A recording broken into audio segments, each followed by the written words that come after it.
Welcome to Nina's Knots Crochet. I'm Lynanne. If you're new here, thanks so much for stopping by and checking out my channel. My channel, well, it's all about crochet. Sometimes we talk about yarn or some cool fun thing happening in the yarny community. Returning subscribers, thanks so much for coming back, spending a little bit of your Tuesday with me for Tunisian Tuesday. Today we're going to talk about the Influencer Shawl by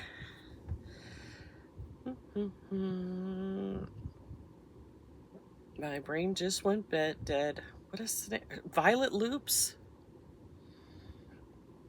VioletLoops, Jennifer Lovett. This is a Tunisian shawl. It is a geometric using 3 different skeins of yarn. It's got a big wingspan. Let me read you what the description is, because honestly, had I read this description, I don't know if I would have picked this up.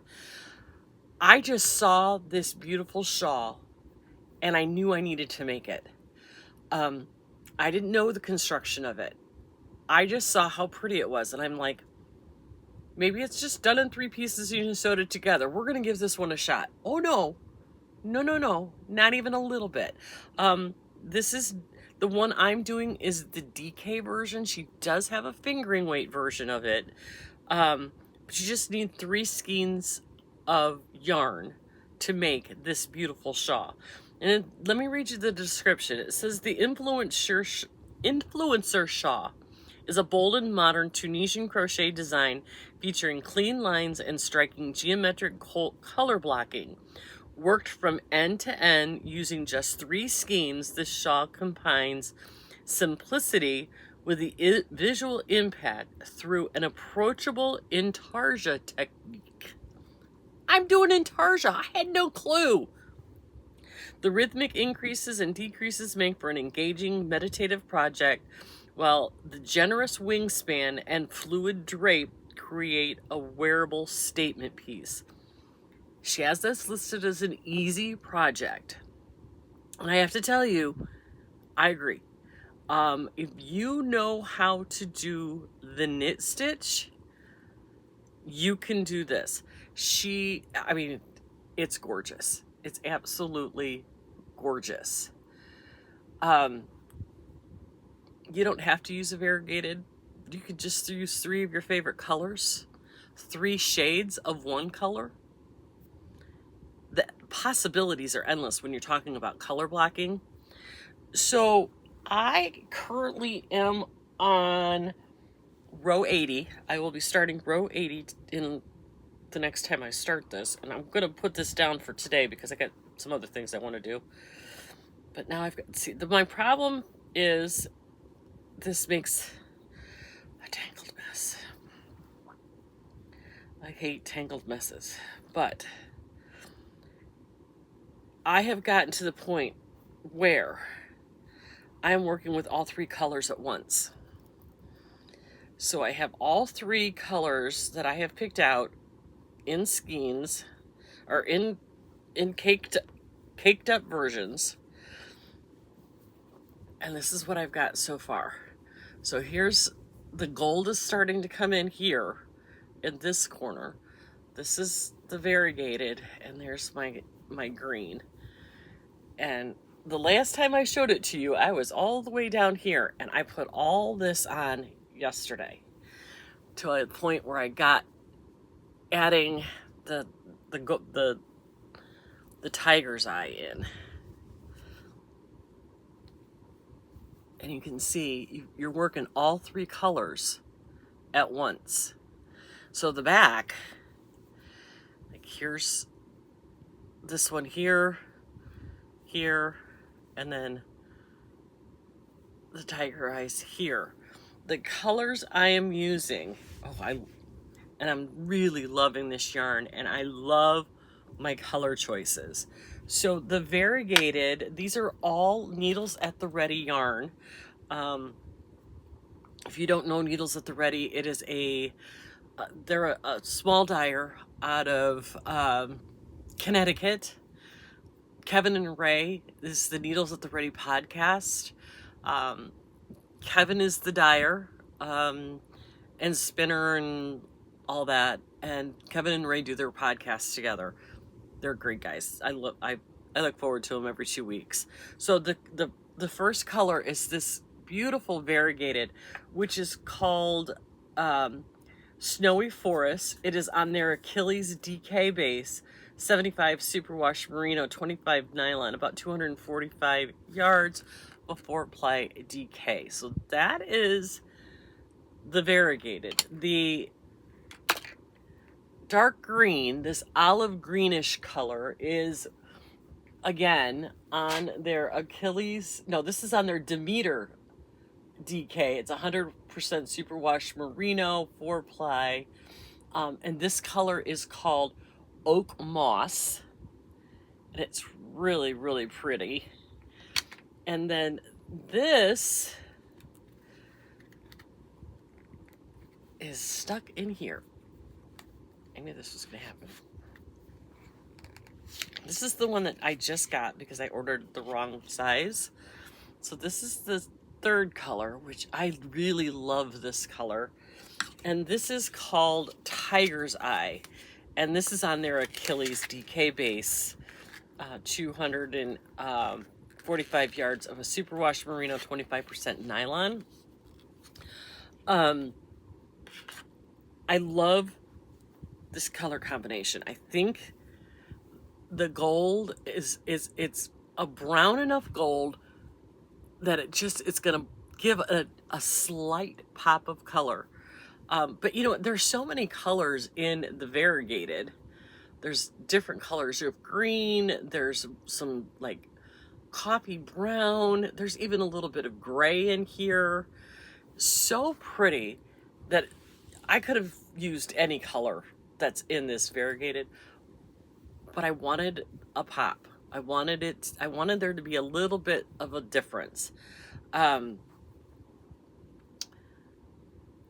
she's right. I have found this to be extremely meditative. I have just, we were watching the baseball game last night. Come on, Cubs, get it together. And I just sat, and Tom would look at me. I'm like, I'm counting, because there is a lot of counting in this, because you have to count. It goes by count. So there's, like, I think I'm working on 16 stitches in the green, and then you change to the variegated, and then there would be 33 stitches in the variegated, and then there'd be 7 stitches in the Tiger's Eye. And then you do your return pass until you get to the, we increase with the 3 colors for a while. We go 105 yards increasing, or 105 rows increasing, and then we start decreasing to 195 rows. So it's going to be pretty big. And I'm really liking it. And I love this yarn. It's not super heavy. But I think it's going to make a really nice, this is not something that I am going to keep for myself, because it's going to be very wintry.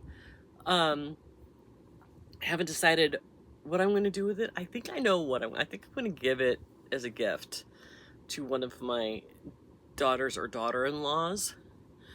But it is, because it's very wintry, but it's not overly heavy. I think it would be beautiful this fall, apple picking, or, hay rides and bonfires or whatnot. I think it'd be really, really pretty. It was like a cream color sweater, big chunky cream color sweater. Anyway, that's where my brain goes. Pair of boots and a turtleneck sweater and a really beautiful shawl. I think it'd be really pretty. So I really am loving doing this, and I surprised myself. Didn't know I was doing intarsia, and here I am doing intarsia. My big mess is the big mess. You know, it's getting tangled, but I'm keeping track of it. I'm making sure. And one of the good things about doing it in Tunisian is I'm not turning the work so the yarn doesn't get uber tangled. There, in her pattern for VioletLoops, there are a couple of hyperlinks once you buy the pattern, and it is a paid for pattern on Ravelry or on her website. But if you have the pattern in it, are hyperlinks to different kinds, different tutorials. She sends you to a tutorial from Tony at TL Yarn Crafts. That's how to change colors. She has a video that she put out on how to twist the yarn in the back so they kind of lock into each other, so you don't have a lot of like hanging yarn. A lot of really good information in the pattern. And my favorite part of this whole thing is a row by row. I'm down here telling you color B, color A, color C, is it an increased row or not, and how many stitches you'll have for the whole row. So all of the information is charted so that you just check off as you go. Yep, just did that. I should have, at the end of this row, I'll have 56 stitches on my hook. And if I don't, then I know I did something wrong. And it's happened to me a couple of times where I've had to pull it out and go back, because she says that the color B, which is the dark green, there's 16 stitches. Well, sometimes I forget that that first loop is loop number 1, and I'll start with 1. So now I really have 2 on my hook. So now I have 1 too many, so I have to pull it back out, and that's because I forget that you have to start counting at 2, because number 1 is already on your hook every single time. And that's in here. She wrote that in here. That note is in this pattern to remind you that your first stitch is the loop that's on your hook. You know, but once you get it, sometimes you get into a rhythm and you know you have to count 16 and you just go 1, 2, 3, 4, 5, you know, it happens. And another really cool thing about Tunisian is it's so much easier to pull back than knitting. But I think this looks like it's being knitted, don't you? It looks like knitting. I think it's really pretty. I mean, this looks like pearl bumps on the back, right? Excuse me. Allergies are really bad today. So I'm loving this pattern. I am absolutely to the point of obsessed with this pattern. Like, I don't want to do anything else but this, but I know I have things I have to finish. So, but I want to get this done before the end of Let's Hear It for the Boys. And that's what I'm doing it for. I was influenced by Ray, who did one of the VioletLoops patterns, which sent me to her Ravelry page, where I saw this and became infatuated with it. Plus, I am doing this with the Needles at the Ready yarn, which, you know, is one of the criteria for the Needles at the Ready Let's Hear It for the Boys mail, where you make something for a guy, use some hand-dyed yarn or yarn from a guy, a pattern by a guy. It's so that the men in the fiber arts, you know, get a little boost. So I'm using their yarn influenced by Ray to go to this designer. And actually, excuse me, I could give this to one of my sons and they could use it as a scarf. They won't, but they could. So anyway, that is Tunisian Tuesday. Now, if you are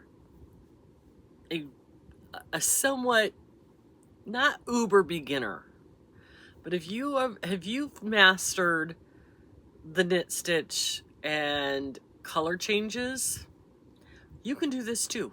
It's not that difficult. I'll link it in my description box below.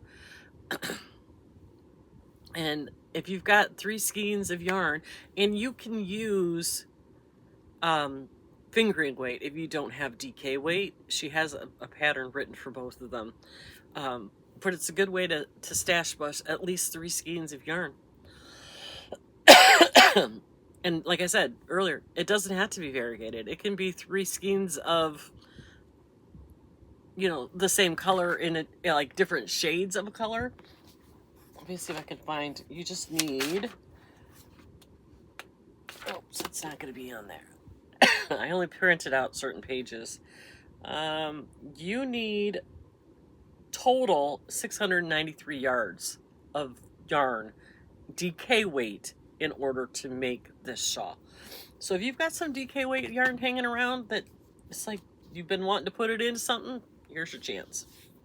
So anyway, that's Tunisian Tuesday, you guys. I'm gonna let you get back to it. Hope your week is going well. It's only Tuesday, but heck, you know, sometimes it's only Tuesday. I get it. I will see you all tomorrow. I don't know we'll see how far I get on my backpack by tomorrow. I should be getting close to getting finished with it. So I will get back to you then. Make sure you're taking care of yourself. Give yourself a little bit of grace, but above all, be kind to everyone, and I will talk to you tomorrow. Have a good one.